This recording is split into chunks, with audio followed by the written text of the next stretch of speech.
this is Everard Junction, and this is part 2 of the town scene redevelopment. Now, not much has happened as far as physical construction and items going in on the town scene since you last saw it. What I have been doing a lot of is painting the road markings. Now, the difference between a town scene that's good and a town scene that looks really good is the road markings. It's very tempting to just go, oh well, I'll just paint those on freehand by myself with whatever paint I can find, or use a Tipp-Ex brush or whatever, and you get some average results, and I've done it before, and it's okay if you're careful enough.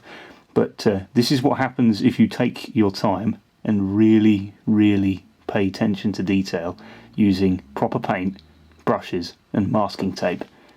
Now here it's fairly simple. We've just got the lines in the road. Now there's not much to see, it's just the lines, but they're crisp, they're clean, and they look good. It's where you get to other areas where the good road markings really make a difference.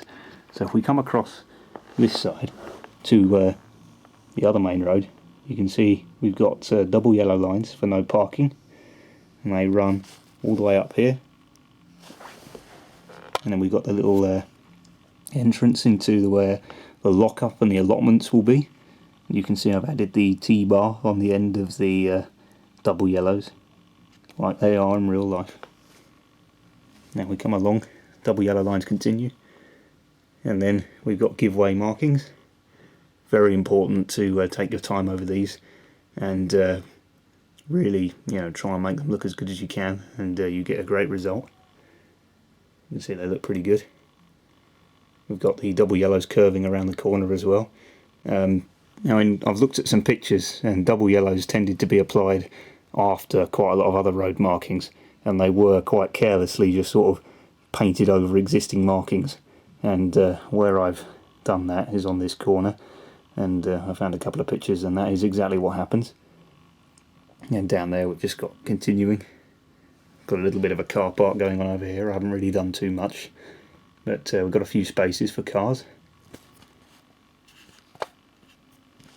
Now here is where the road starts to get a little bit more interesting. This is where I've really sort of gone to town, as they say. Over here, giveaway markings for the buses coming out of the railway station. So buses stop outside, they'll come along here, pull up, give way to oncoming vehicles, and then pull out and attempt to turn either left or right at the end of the road. Now, to get to the station for pedestrians, obviously you need a pedestrian crossing, and you can just see in the top left of the screen I've painted on a pelican crossing, and it's complete except there aren't any signposts or traffic lights. It's just the road markings.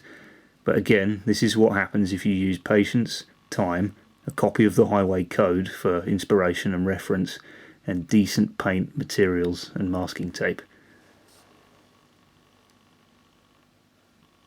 And there you go. So you can see we've got the ziggy-zaggy lines that you get before a pedestrian crossing. And I used the highway code to make sure I got the approximate length and positioning of them in roughly the right place. We've got the dotted lines here for where the pedestrians would walk across the crossing, and then we've got the solid white lines for where oncoming vehicles are supposed to stop and give way to pedestrians when there's a red light. And then further up continues, and then we go back to the normal road and disappear off the board. And then here we've got my T-junction, again with giveaway markings. And I was a little bit concerned about painting on the crossing over the front of the giveaway markings for this road. I wasn't sure if there were that many roads that actually were like this and this close to a pedestrian crossing, but a quick go on Google Images, typing in pedestrian crossings and stuff, and I very quickly found a really badly designed road where it came just along like this one and literally came out into basically the middle of a pedestrian crossing. So as soon as I saw that, I was like, okay, they do exist, so it's okay to paint the double ziggy-zaggy lines past the end of the T-junction. And I'm very impressed with how it's come out. It did take a long time, a lot of patience, and lots of touching up and fiddling afterwards, but it's come out very well. So there's still a fairly long way to go, but the most nauseating and boring job, which was painting all the road markings, is basically finished. I do have to paint, obviously, signs and things for the buses, probably dotted lines or solid white lines, maybe yellow. I'm not really sure, to be honest, but I'll have a look on the highway code and Google and see what I can see. There'll be some more parking spaces over there and another giveaway marking along that part so that buses can come into the bus stop area.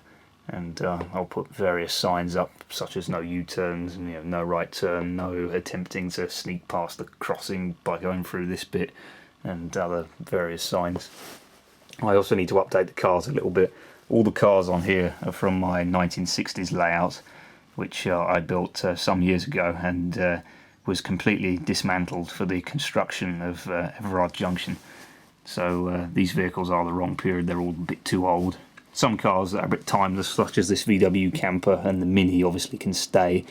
But in 1989, 1990, you wouldn't have really seen cars like Triumph Vitesses and the MGBs. There would have been one or two MGBs, not too many. So I'm hoping to get some models of an XR3i, Mark II Ford Capris, Ford Cortinas, Reliant Scimitars, and whatever other 80s vehicles I can find. There aren't too many on the market in this scale, so we'll have to see what is available. But on the whole, very pleased with it. Just needs to be finished, really. So stay tuned for part 3, where I start building gardens and think about adding allotments. Also need to find some space to put those skips. Hopefully by then I will have painted the rest of the road markings that need to go over there as well. So there you go. Thanks for watching, and I hope this has inspired you to construct a town scene or similar scene on your layout. It really does add a nice little bit of realism.